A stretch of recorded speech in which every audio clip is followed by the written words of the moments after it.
So you will make a few comments and take a few questions. Yes, that's fine. Consider it for now.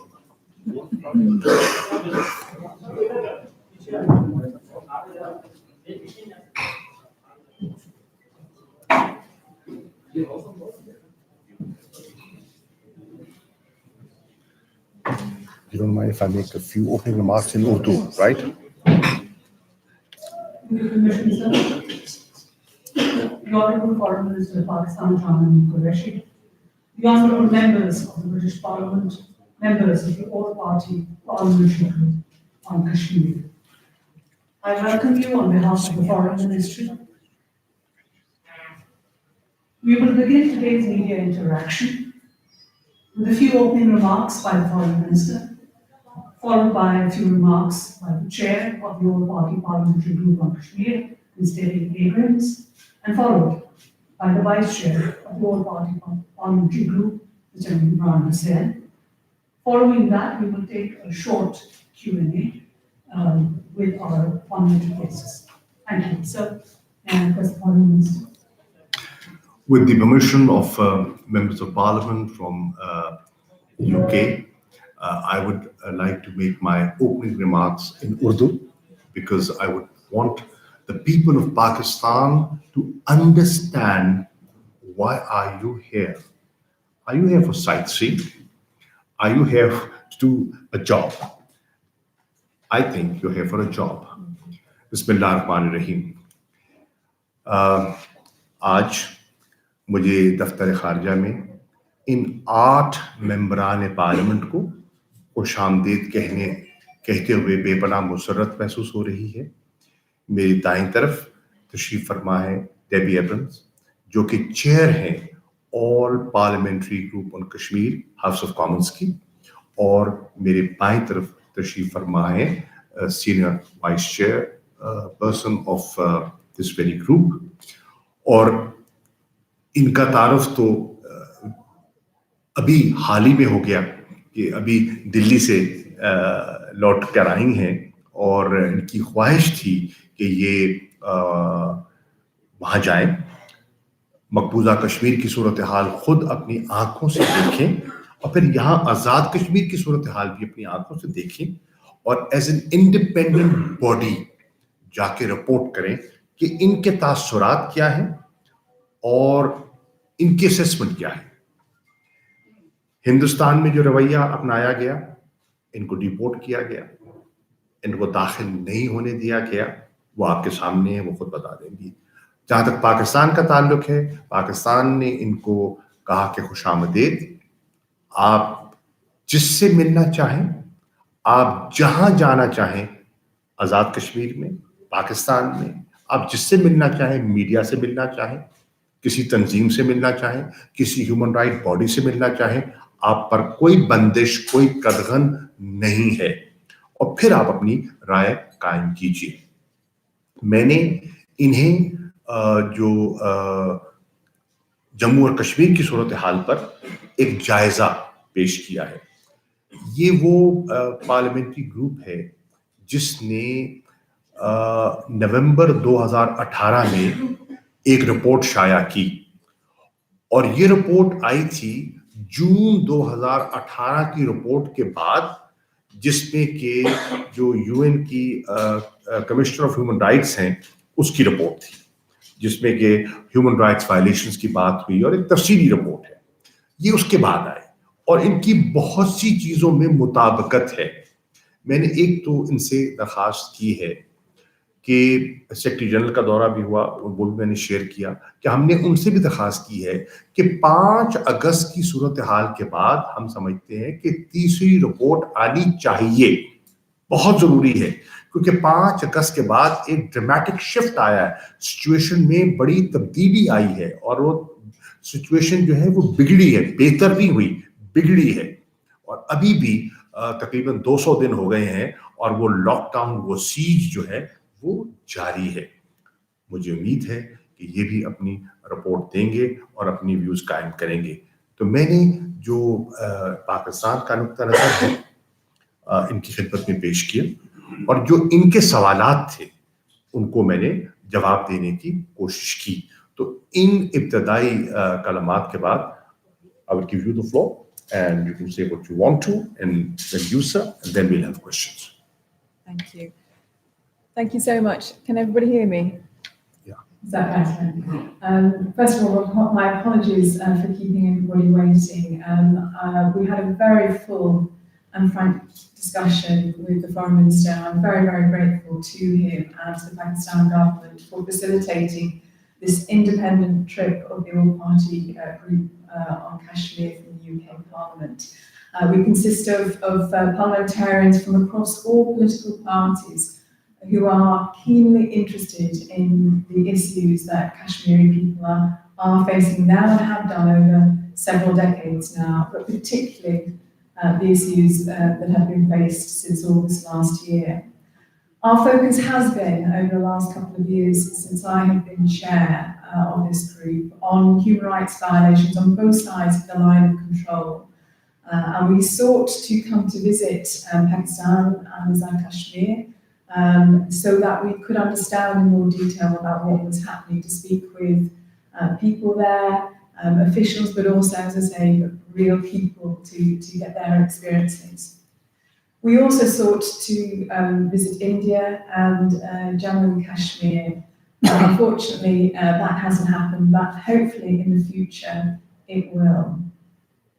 I can report from our discussions just now, I am very, very grateful, and I mean this very sincerely, to the Foreign Minister. He was incredibly open, as were his officials, about what's happening, and we really pressed the Foreign Minister for answers to the specific questions and points that were raised in the last UN human rights report.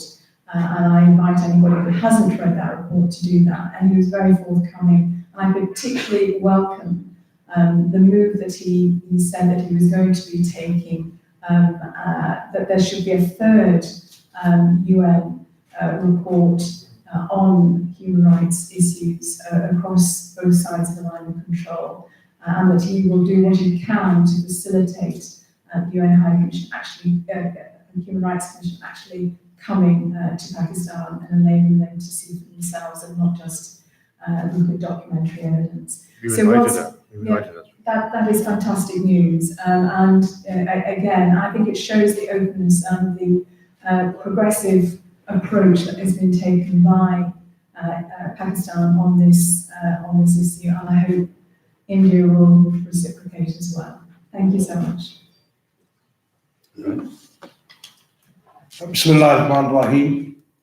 Can I also take this opportunity firstly to thank the Foreign Minister and the Government of Pakistan for facilitating this trip. As the Chair has already made clear, we are an independent group of cross-party parliamentarians with one intention, which is to explore and look at the human rights abuses on all sides of the line of control. And as in previous visits, we have asked both the government of Pakistan and the government of India to allow us to come.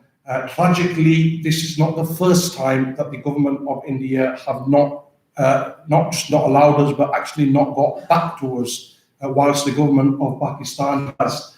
And I want to say this is a flashpoint in the Kashmiri struggle. We see today over 6 months, and still we see a draconian blockade that continues to affect the sons and daughters of Kashmir, whether that's regard to the food or medicine shortages or the other restrictions at the moment. And I say this, I use this media platform again today on behalf of the all-party parliamentary group, is if there is nothing to hide, then please allow us to visit that region. We are an independent group, and if you are confident, then please allow us that opportunity to visit so we can see for ourselves.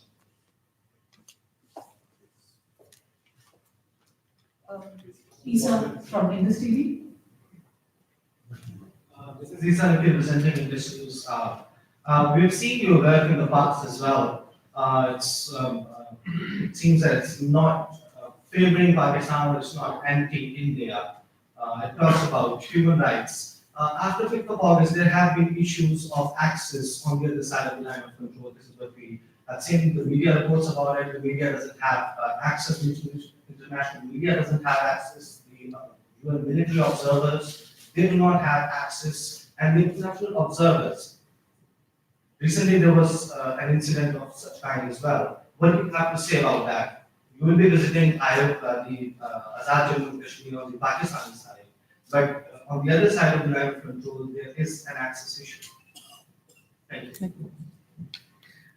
Well, as I mentioned in my opening remarks, that is a source of real concern. So when we were planning this trip, we wanted to make sure that the delegation visited both India and Jammu Kashmir and have access in the same way that we've been facilitated by the Pakistani government.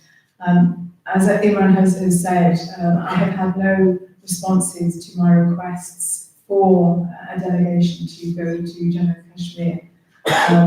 None whatsoever. But I do hope that India will take the opportunity to reflect on this, to reflect on Pakistan's approach to addressing the issues that it has faced in its different parts of the country, and how they're responding to the report from the UN to take this opportunity, as I say, to become more open, to allow us to independently see. As again has already been said, we are an independent group. We are not anti-India or pro-Pakistan. It is pro-human rights.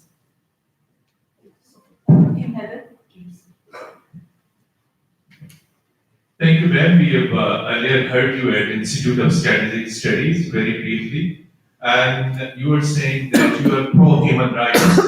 So it is in the context of pro-human rights that human rights situation is worse in Indian held Kashmir. Merely expressing concern or condemnation, it cannot be the compensation to the miseries of the people of Kashmir over there. British Parliament, this House of Commons is very powerful, and British government is answerable to the House of Commons. So what beyond this condemnation are concerns, what measures you would suggest to tend down to the most powerful Prime Minister, the British Prime Minister, for an end to this repression in Indian held Kashmir? And your voice could be, could be heard in Brussels, which is EU's headquarters, could be heard in Washington as well. So what forceful measures you will suggest to improve situation of human rights in Indian held Kashmir? Thank you. Please don't be under any illusion that we are not doing that.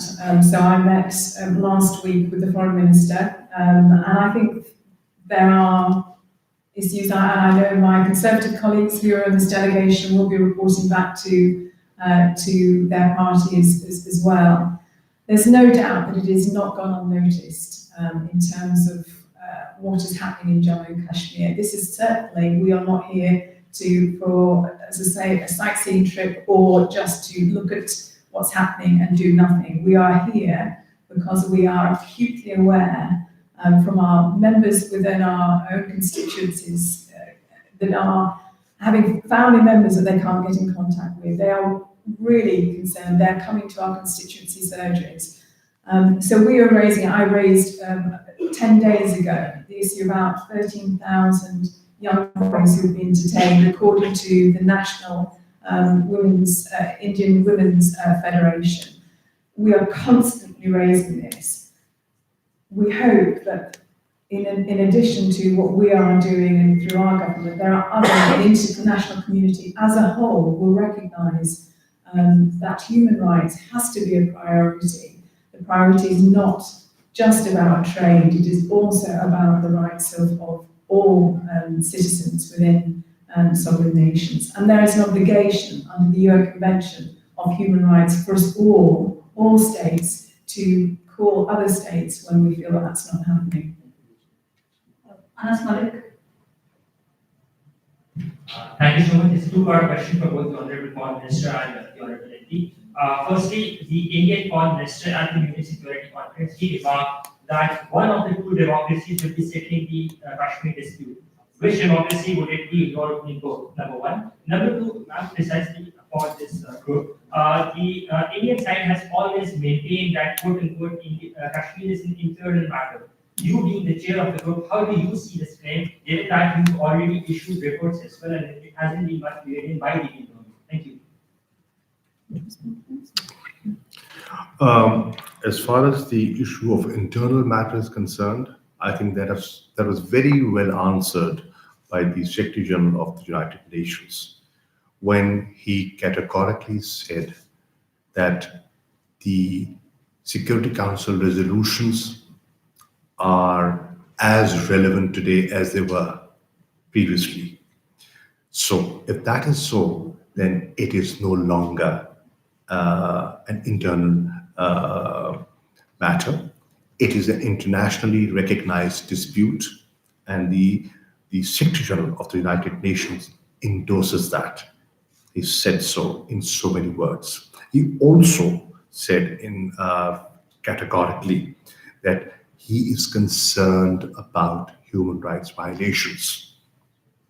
He said it in Islamabad, you were there, and he said it in Lahore when he was engaging with the press at Kartarpur. So that's very obvious.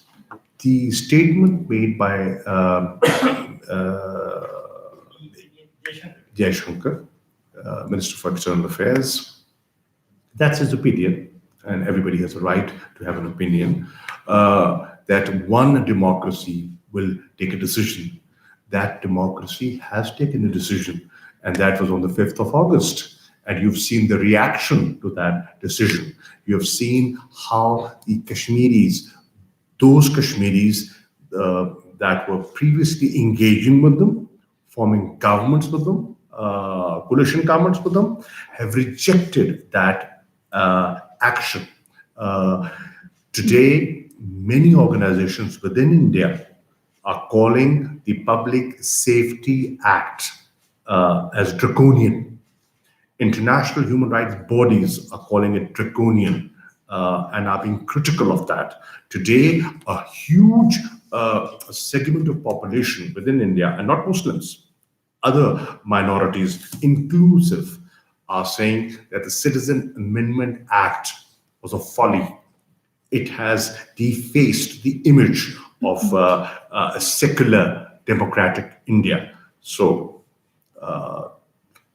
their action is becoming increasingly pronounced.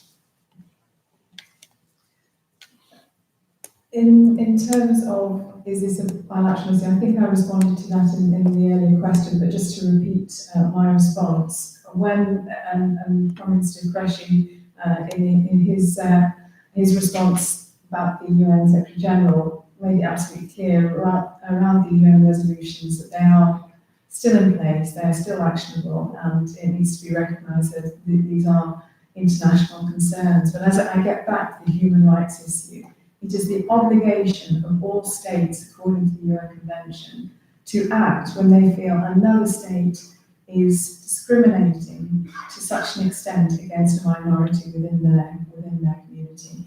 And that is what we need to do. And we need to make sure that the UK responds to that. Human rights are not negotiable.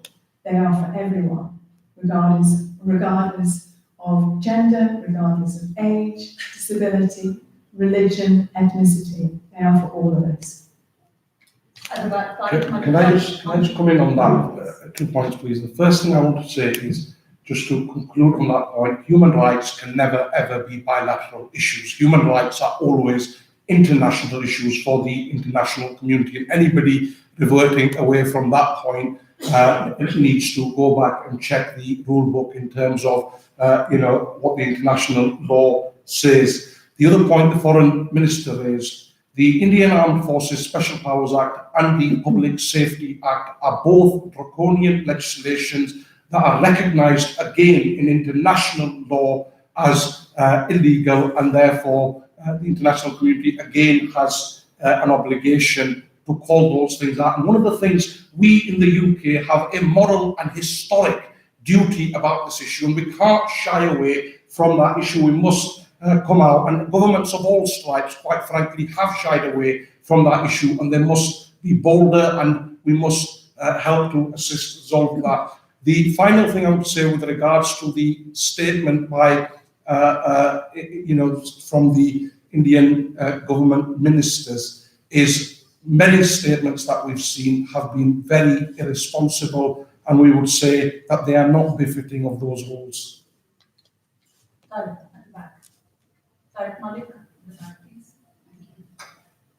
Thank you very much. This is Tarek from TV.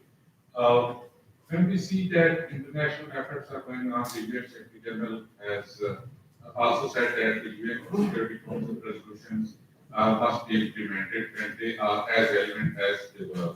But we see that the ongoing kind of genocide in Indian occupied Kashmir.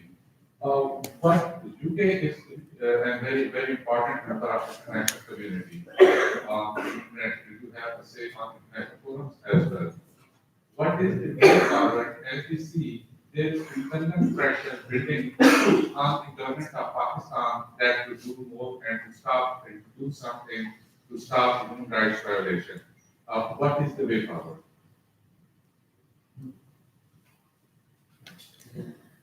I need to make it clear, we're not here representing the British government. We are an all-party group.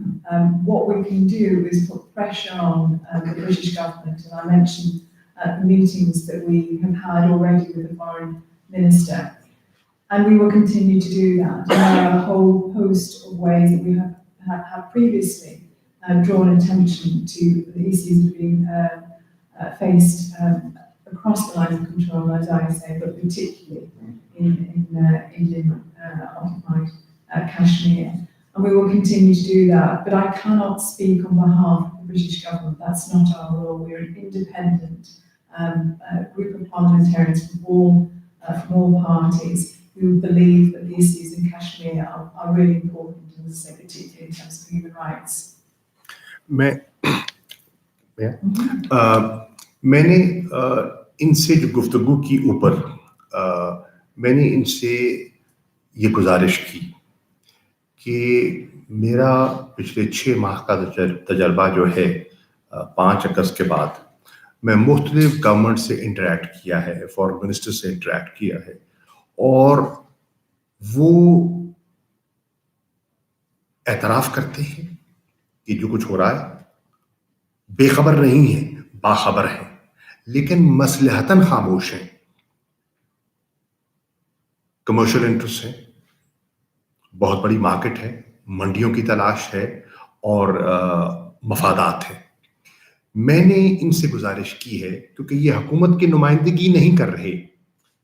As you said, they are not representing the government, they are representing the parliament and the people.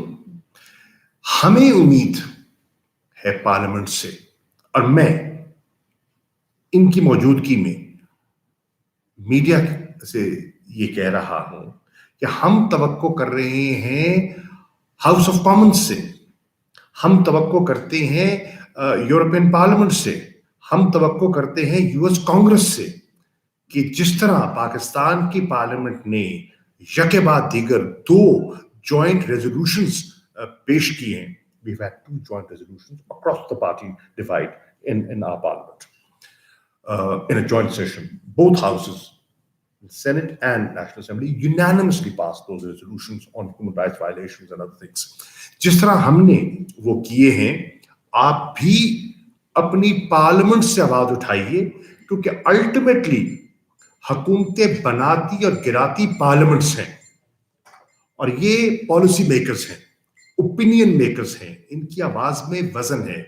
एक मेरी तवक्को है, मेरी ख्वाहिश है कि parliaments जो हैं और पार्लियामेंटेरियंस, मैंने को कहा मैं आज वजीर खारजा हूं, कल नहीं होऊंगा, पर मुझे सबसे बड़ा जो फख्र है बुनियादी तौर पे कि I am a parliamentarian first and foreign minister second.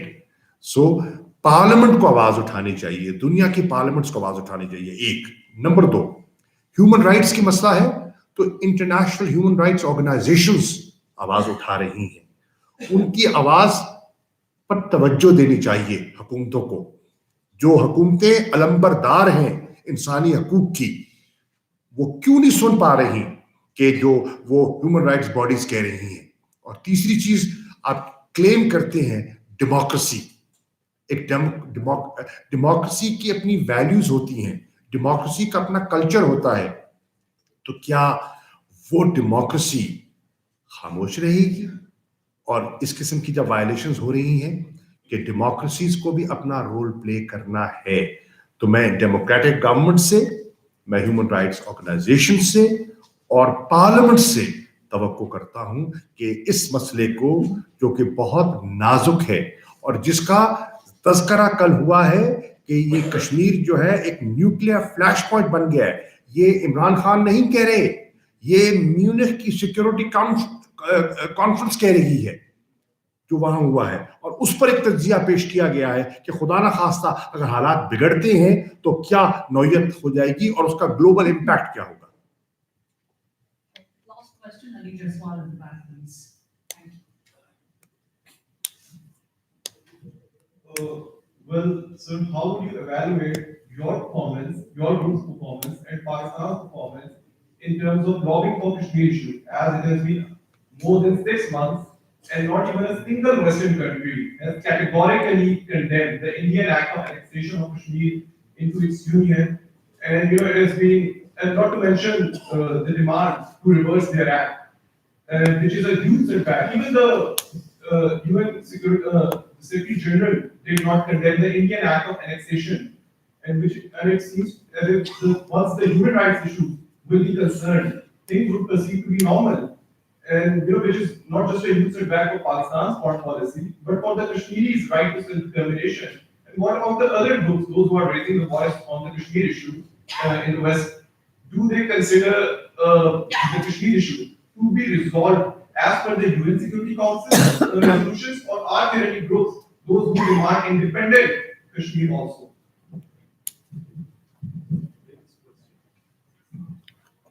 I mean, where do you want me to begin? If it was more like a statement than a question, but I'll try and pick the question out of the statement. You see, you have to build on a situation